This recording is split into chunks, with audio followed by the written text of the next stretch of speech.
নমস্কার, আমি ডক্টর বোধিসত্ত্ব খান চলে এসেছি সহজ শেয়ার বাজারের আরেকটি নতুন এপিসোড নিয়ে। প্রিয় বন্ধুরা, আশা করি সবাই ভালো আছেন এবং সুস্থ আছেন। আজকে সেপ্টেম্বর মাসের 4 তারিখ সকালবেলা বাজার খুলতে কি দুরন্ত র্যালিটাই না শুরু হয়েছিল। নিফটি প্রায় 250 পয়েন্টের কাছে উত্থান, সেন্সেক্স 1000 পয়েন্টের উপর উত্থান। মনে করা হয়েছিল যে জিএসটি যে র্যাশনালাইজেশন হলো বা জিএসটি যে রিফর্মসগুলো হলো তার প্রভাব গোটা যে ভারতীয় শেয়ার বাজার রয়েছে তার উপর নিশ্চিন্তভাবেই পড়েছে এবং এটা বোধহয় কন্টিনিউ করবে। কিন্তু মানুষ ভাবে এক, হয় আরেক।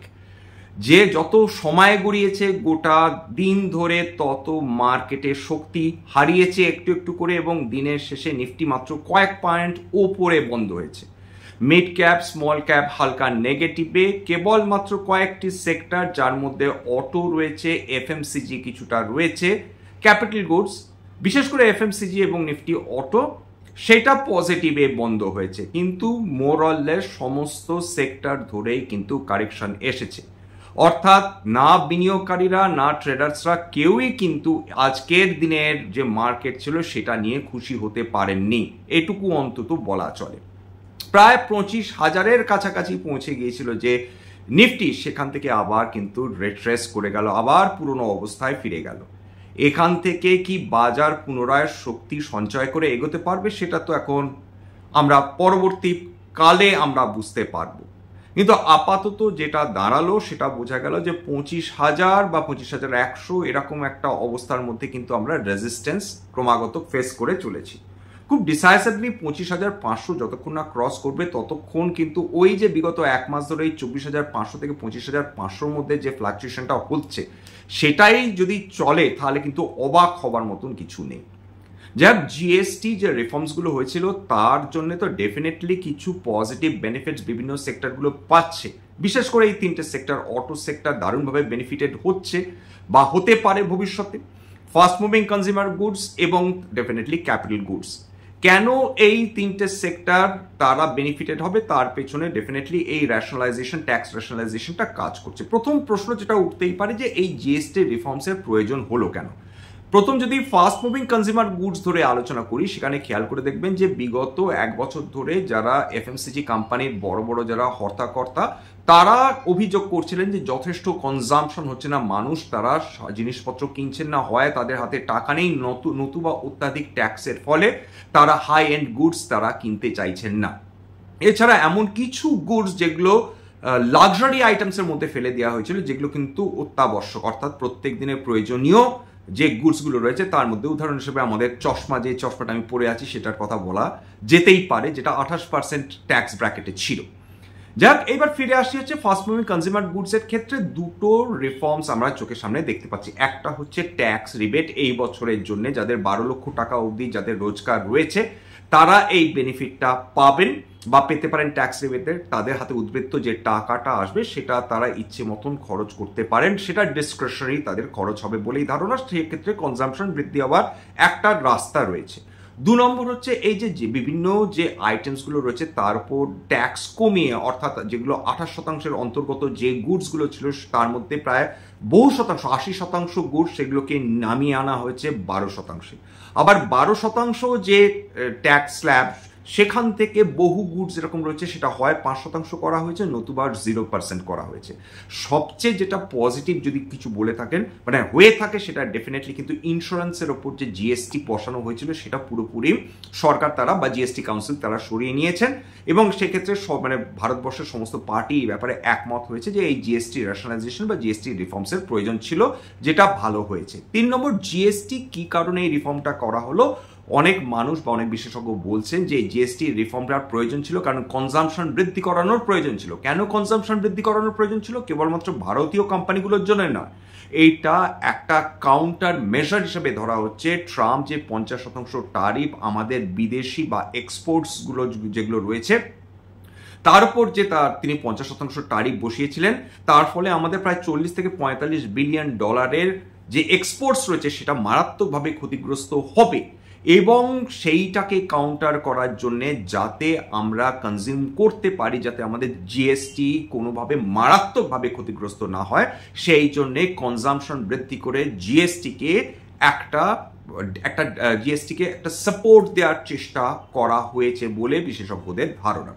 এবার খেয়াল করে দেখুন যে সমস্ত ধরনের অটোর ক্ষেত্রে কিন্তু এই জিএসটি কমানো হয়নি, বরঞ্চ বলা যেতে পারে যেগুলো হাই এন্ড কার্স, যেগুলো লাক্সারি মানে যেটাকে সেগমেন্টের মধ্যে পড়ছে, সেইগুলোর কিন্তু ট্যাক্স 28% থেকে বাড়িয়ে 40% অব্দি তোলা হয়েছে। তবে সেটা যেহেতু সংখ্যায় বা পরিমাণে পার্সেন্টেজ অনুযায়ী কম, তার ফলে মারাত্মকভাবে এই মানে গাড়ি কোম্পানিগুলোর উপর প্রভাব পড়বে না। এদের হাতে ছোট মেজো অনেক কোম্পানি মানে অনেক গাড়ি রয়েছে, অনেক সেগমেন্টস রয়েছে যেগুলোতে ট্যাক্স সিগনিফিকেন্টলি কমার ফলে এখানে কনজাম্পশন বৃদ্ধি পাওয়ার সম্ভাবনা বেশি। বিশেষত 22 সেপ্টেম্বর থেকে এই ট্যাক্স রিফর্মসগুলো সেগুলো ইমপ্লিমেন্ট করা হবে, অর্থাৎ ফেস্টিভ সিজন চলে এসছে, পুজোর সময় চলে এসছে।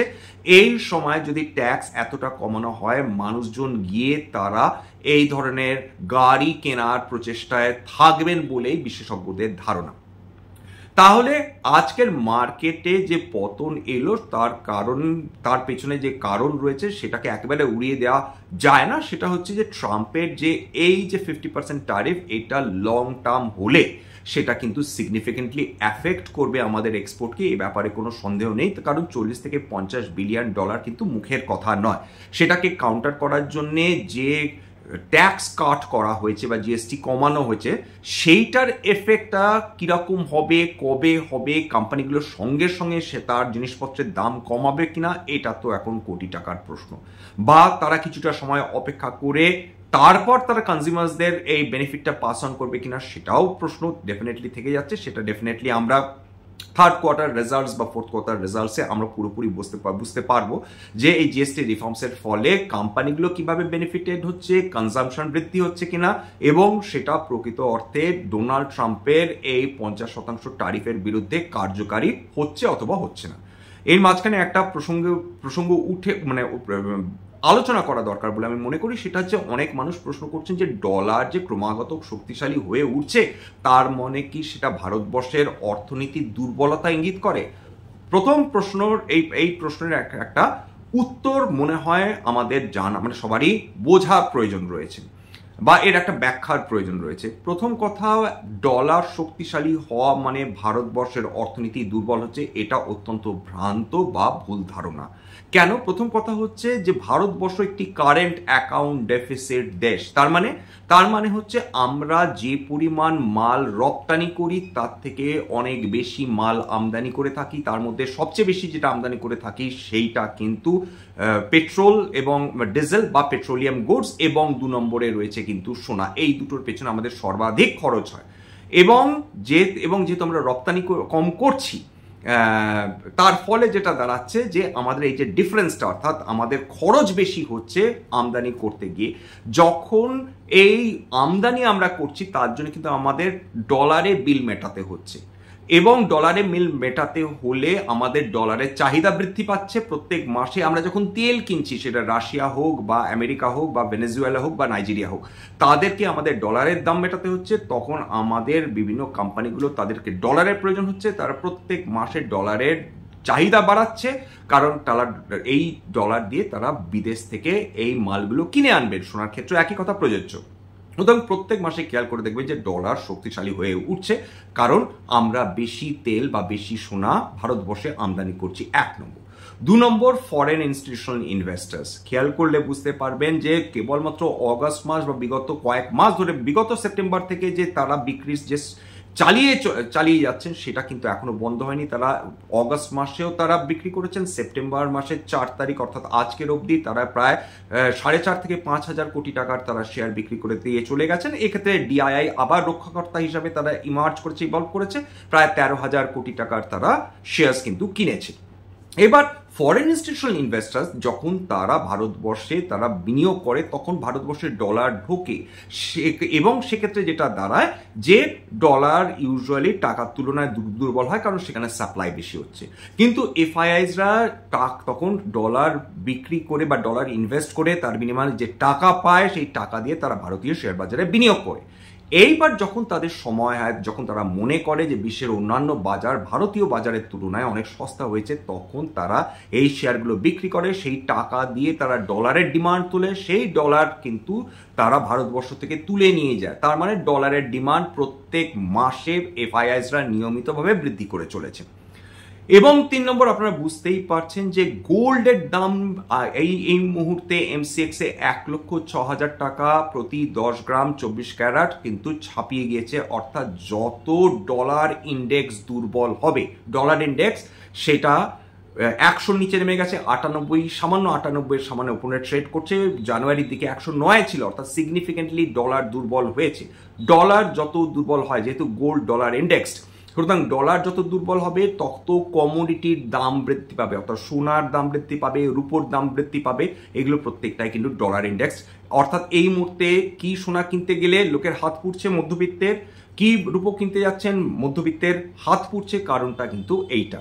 তার মানে যেটা দাঁড়াচ্ছে যে যতদিন ভারতবর্ষ কারেন্ট অ্যাকাউন্ট ডেফিসিট দেশ থাকবে, যতদিন ডলারের ডিমান্ড আমাদের বিদেশ থেকে পেট্রোল বা সোনা কিনতে হবে, ততদিন কিন্তু ডলারের ডিমান্ড বৃদ্ধি পাবে এবং ডলার টাকার তুলনায় ক্রমাগত শক্তিশালী হয়ে উঠবে, এটা মাথায় রাখতে হবে। 3 নম্বর হচ্ছে ইন্টারেস্ট রেট ডিফারেন্সিয়াল বা ইনফ্লেশন রেট ডিফারেন্সিয়াল। এই দুটো কিন্তু আমেরিকার সঙ্গে তুলনা করা হয়। আমেরিকা যখনই ইন্টারেস্ট রেট কম থাকে, ইনফ্লেশন কম থাকে বা ভারতবর্ষে ইনফ্লেশন বেশি থাকে, তখন কিন্তু ইউজুয়ালি ডলার বেশি শক্তিশালী হয়ে ওঠে ইউজুয়ালি। কিন্তু এই বর্তমান যে অবস্থা, এখনো অব্দি ইউএসএ সেই অর্থে কোনো হাই ইনফ্লেশন দেখায়নি, কিন্তু সামনে দেখাবে এই ট্যারিফের কারণেই বলে বিশেষজ্ঞরা মনে করছেন। তখন কিন্তু ডলার কিছুটা হলেও দুর্বল হতে পারে টাকার তুলনায়, এই প্রত্যাশাও বিভিন্ন বিশেষজ্ঞের মধ্যে রয়েছে। আসুন দেখে নিই যে কোন কোন সেক্টর বেনিফিটেড হচ্ছে এবং কোন কোন ক্ষেত্রে বিভিন্ন যে গুডসগুলো রয়েছে সেই গুডসগুলোতে কোন কোন ক্ষেত্রে এই রেশনালাইজেশনটা হয়েছে। চলে আসি হচ্ছে প্রথমে সেক্টর দিয়ে, ডেইলি কনজিউমার গুডস, প্রত্যেক দিন আমাদের যেটা কাজে লাগে, সেইটা পুরনো রেট ছিল 12 থেকে 18%, সেটা নিউ জিএসটি স্ল্যাবে 5% বা কোনো কোনো ক্ষেত্রে একদম জিরোই হয়ে গেছে। এর ফলে এফএমসিজি সেক্টর খুব স্বাভাবিকভাবে বেনিফিটেড হওয়ার সম্ভাবনা রয়েছে। ইন্স্যুরেন্স, ইন্ডিভিজুয়াল লাইফ বা হেলথ যাই বলুন না কেন, ওল্ড রেট ছিল 18%, সেটা কিন্তু এক্সাম্পটেড করা হয়েছে 0%। লোয়ার প্রিমিয়াম হতে পারে, মোর ইন্স্যুরেন্স আপটেক আসতে পারে।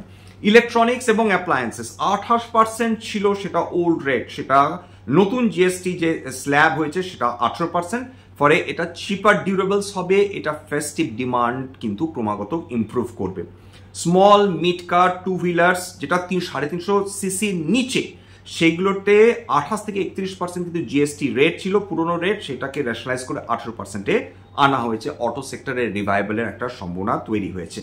ইলেকট্রিক ভেহিকলস 5% ছিল জিএসটি, এখনো 5%, এবং এই যে ইনসেন্টিভ, ইলেকট্রিক ভেহিকল ইনসেন্টিভ, এটা কন্টিনিউ করবে বলে বিশেষজ্ঞরা প্রত্যাশা করছেন। এছাড়া সিমেন্ট, অ্যাগ্রোকেমিক্যালস, এই যে কনস্ট্রাকশন ইনপুট যেগুলো রয়েছে, সেগুলো 12 থেকে 28% জিএসটি রেট ছিল, ওল্ড পুরনো সেটা ছিল, এবং নতুন জিএসটি স্ল্যাবে সেটা 5 থেকে 18%-এর মধ্যে আসছে। এর ফলে রিয়েলটি সেক্টর সেটা কিন্তু বেনিফিটেড হতে পারে, এগ্রিকালচারাল সেক্টর বেনিফিটেড হতে পারে, কারণ প্রজেক্টস যে কস্ট, অর্থাৎ এই রিয়েল এস্টেট কনস্ট্রাকশন, সেটার দাম কমে আসতে পারে। হোটেল, রেস্টুরেন্ট, এয়ার ট্রাভেল, যারা পুজোর সময় ঘোরার পরিকল্পনা করেছেন, মাস 2-3 আগে যারা হোটেল বুক করেছেন, তাদেরকে কিন্তু প্রায় 12 থেকে 18% তাদের দিতে হয়েছে জিএসটি হিসাবে। এবার নতুন জিএসটি স্ল্যাবে একটা সুখবর, সেটা কমে আসছে 5 থেকে 12%-এর মধ্যে। এর ফলে খুব স্বাভাবিকভাবে ট্যুরিজম বা হসপিটালিটি ডিমান্ড বৃদ্ধি পাওয়ার সম্ভাবনা রয়েছে। এবার সিনট্যাক্সে আসি। সিনট্যাক্স মানে পাপের যে জন্য আপনি পাপ করবেন, আপনাকে ট্যাক্স দিতে হবে, মানে কিছুই না, যেটা এনভায়রনমেন্টকে দূষিত করবে, যেগুলো মানুষের শরীরকে খারাপ করবে, তার উপর আগে ছিল 28% ট্যাক্স প্লাস সেস, এইবার কিন্তু 40% স্ল্যাব অ্যাড ভ্যালোরেম, সেই হিসাবে সেটা নতুন জিএসটি, অর্থাৎ জিএসটি মানে এই স্ল্যাবটা বৃদ্ধি করা হয়েছে। তবে সরাসরি আজকে যদি খেয়াল করে দেখেন, তামাকজাত পণ্য যে কোম্পানিগুলো বিক্রি করে, তাদের কিন্তু অদ্ভুতভাবে তাদের শেয়ারে আজকের একটা উত্থান আমরা দেখেছি। তার কারণ এটা খুব বেশি তাদের এফেক্ট করবে না, খুব বেশি হলে যারা বিশেষজ্ঞ তারা বলছেন 5% অবধি তাদেরকে হয়তো অতিরিক্ত অর্থ দিতে হতে পারে, যেটা খুব স্বাভাবিকভাবে তারা কনজিউমারদের ওপর পাস করে দেবে যাতে। এবং এয়ারেটেড ড্রিঙ্কস, অর্থাৎ সফট ড্রিঙ্কস যেগুলো যার মধ্যে চিনি মেশানো থাকে, সেটারও কিন্তু প্রায় 40% সিনট্যাক্স হিসাবেই সেটাকে দেখা হচ্ছে, কারণ এই ধরনের ড্রিঙ্কসগুলো সেগুলো কিন্তু মানুষের স্বাস্থ্যের জন্য খারাপ বলে সরকার মনে করছে, এবং তার ফলে এটা ট্যাক্স রেট এবং এটাকে সিনট্যাক্স হিসাবে ধরা হচ্ছে। তার মানে যেটা সস্তা হচ্ছে রোজকার যেগুলো আমাদের সমস্ত যে জিনিস আমরা ব্যবহার করি তার মধ্যে খাওয়া দাওয়া রয়েছে, স্কিন কেয়ার রয়েছে, এই সমস্ত কিছু কিন্তু কমে আসছে। এছাড়া ইন্স্যুরেন্স পলিসি এটাও কমে আসছে। এবং লাইফস্টাইলের ক্ষেত্রে বিভিন্ন যেগুলো আগে মানুষ পারচেস করতে একটু হেজিটেট করছিলেন, যেমন TV, air conditioner, washing machine, smartphones, laptop, এগুলো কিন্তু 28% বদলে এখন 18% জিএসটিতে চলে আসছে। অর্থাৎ এইগুলো মানুষের কেনার পক্ষে অনেকটা সুবিধা হয়ে গেল। গাড়ির দাম কিছুটা কমতে পারে, সমস্ত না, কিছুটা সেগমেন্ট বা কিছু কিছু কোম্পানির এর ক্ষেত্রে, সেগমেন্টের ক্ষেত্রে। এছাড়া সিমেন্ট, ট্র্যাক্টরস, ফার্টিলাইজার্স, এটাও ট্যাক্স রেশনালাইজেশন হয়েছে। ঘুরতে যান, মনের আনন্দে ঘুরতে যান, এখন সেটাই সবাই বলবেন। তবে টোব্যাকো, সফট ড্রিঙ্কস, লাক্সারি আইটেমসে কিন্তু এটা 40% সিম ট্যাক্স থাকছে। এইবার এখানেই আজকে শেষ করা যাক তাহলে। আর কি বলবো, এখন আমাদের অপেক্ষা ছাড়া তো কিছু করার নেই, ধৈর্য ধরে অপেক্ষা করতে হবে। দিস টু শ্যাল পাস, বারবার বলে যাচ্ছি, এরকম কত কিছু যে এসেছে। পেট্রোলিয়াম ক্রাইসিস এসেছে, কোভিড এসেছে, সাবপ্রাইম ক্রাইসিস এসেছে, বিভিন্ন ধরনের যুদ্ধ, সেটা গোটা বিশ্ব প্রত্যক্ষভাবে দেখেছে। টেররিস্ট যে অ্যাটাকসগুলো সেগুলো দেখেছে, তার ফলে মার্কেট নেমেছে, মার্কেট কখনো কখনো মুখ থুবড়ে পড়েছে। কিন্তু মার্কেট যদি খেয়াল করে দেখেন, বিগত 25 বছর ইতিহাসে যদি আমরা ঘেঁটে দেখি 2000 সাল থেকে, সেখান থেকে মার্কেট কিন্তু দুর্দান্ত পারফর্ম করেছে। মার্কেট কখনো এরম নেমেছে, কখনো এরম উঠেছে, কিন্তু ওভারঅল সার্বিকভাবে over long period of time কিন্তু তার মুভমেন্ট আপওয়ার্ড মুভমেন্ট। সুতরাং হতাশ হবেন না, ধৈর্য ধরুন। শর্ট টার্ম পিরিয়ডে মার্কেট সবসময় ভোলেটাইল থাকে, এ ব্যাপারে কোনো সন্দেহ নেই। কিন্তু over long period of time ভালো কোম্পানি বিনিয়োগকারীদের সবসময় কিন্তু সম্পদ সৃষ্টি করে দেয়। আবার রিটারেট করছি, ভালো ভালো কোম্পানি দীর্ঘমেয়াদী সময় বিনিয়োগকারীদের জন্য কিন্তু সবসময় সম্পদ সৃষ্টি করে দেয়। শর্ট পিরিয়ড অফ টাইমে সেখানে যদি কারেকশনও আসে, দীর্ঘমেয়াদী বিনিয়োগকারীরা এটাতে মোটেই বিচলিত হন না, বরং তারা যখনই এই ধরনের ভালো কোম্পানির শেয়ার সিগনিফিকেন্ট কারেকশন আসে বা ফেয়ার ভ্যালুর আশেপাশে ট্রেড করে, তারা তাদের ইচ্ছে মতন বা সুযোগ মতন তারা কিন্তু এই ধরনের কোম্পানিগুলোতে বিনিয়োগ করেন। কারণ অভিজ্ঞ বিনিয়োগকারী মাত্রই জানেন এইগুলো হচ্ছে অপরচুনিটি, এগুলো মোটেই থ্রেট না। আজকে এখানে শেষ করছি। কোনো স্পেসিফিক কোম্পানি নিয়ে যেহেতু আলোচনা করিনি, সেই অর্থে স্ট্যান্ডার্ড ডিসক্লোজার দেওয়ার কিছু নেই। এবার স্ট্যান্ডার্ড ডিসক্লেমার, এটা কেবলমাত্র একটা এডুকেশনাল চ্যানেল, বাঙালি বিনিয়োগকারীদের ইনভেস্টার অ্যাওয়ারনেস বৃদ্ধির জন্য। এখানে কোনো ধরনের কোনো শেয়ারের buy sell, recommendation, suggestion, advice, এমনকি ইনফ্লুয়েন্স করার প্রচেষ্টা নেই। আমি কখনো যদি কোনো কোম্পানিকে নিয়ে আলোচনা করি ইন্ডিভিজুয়াল, কেবলমাত্র ফর ইলাস্ট্রেশন পারপাস বা উদাহরণ হিসাবে, আমার কথা শুনে যদি কোনো কোম্পানির ব্যাপারে বাই সেল সিদ্ধান্ত নেন, ক্ষতির মুখোমুখি হতে পারেন। সুতরাং সবসময় একজন সেবি রেজিস্টার্ড ইনভেস্টমেন্ট অ্যাডভাইজারের পরামর্শ নেওয়ার চেষ্টা করবেন বা নিজের ডিউ ডিলিজেন্স বা রিসার্চ করবেন, সেক্ষেত্রে আপনারা উপকৃত হলেও হতে পারেন। সবার শেষে যেটা সবসময় বলে থাকি, যদি মনে করেন আমার বাঙালি ভাই বোনদের জীবনে কিছু মাত্র ভ্যালু অ্যাড করতে পেরেছি, প্লিজ নিজের গ্রুপে শেয়ার করে দেওয়ার চেষ্টা করবেন, যাতে বহু বাঙালি ভাই বোনদের কাছে এই ধরনের এপিসোড পৌঁছে যায়। এবং সবসময় যেটা বলি, প্লিজ সাবস্ক্রাইব করুন। বহু মানুষ দেখেন কিন্তু সাবস্ক্রাইব না করে চলে যান, কষ্ট হয়। আপনাদের জন্য খেটে খুঁটে এই ধরনের এপিসোড তৈরি করা, এটা কিন্তু ফ্রি অফ কস্ট, আপনাদের অতিরিক্ত কোনো অর্থ দিতে হচ্ছে না। এবং একটা লাইক কিন্তু অবশ্যই দেবেন, লাইক পেলে কিন্তু আমি ভীষণ এনকারেজড হই। এবং কমেন্ট অবশ্যই করবেন, যদি ক্রিটিসাইজ করতে হয় ক্রিটিসাইজ করুন, যদি সদার্থক কথা বলতে হয় সদার্থক কথা বলুন, কিন্তু কিছু তো অবশ্যই বলে যান। আজকের জন্য নমস্কার।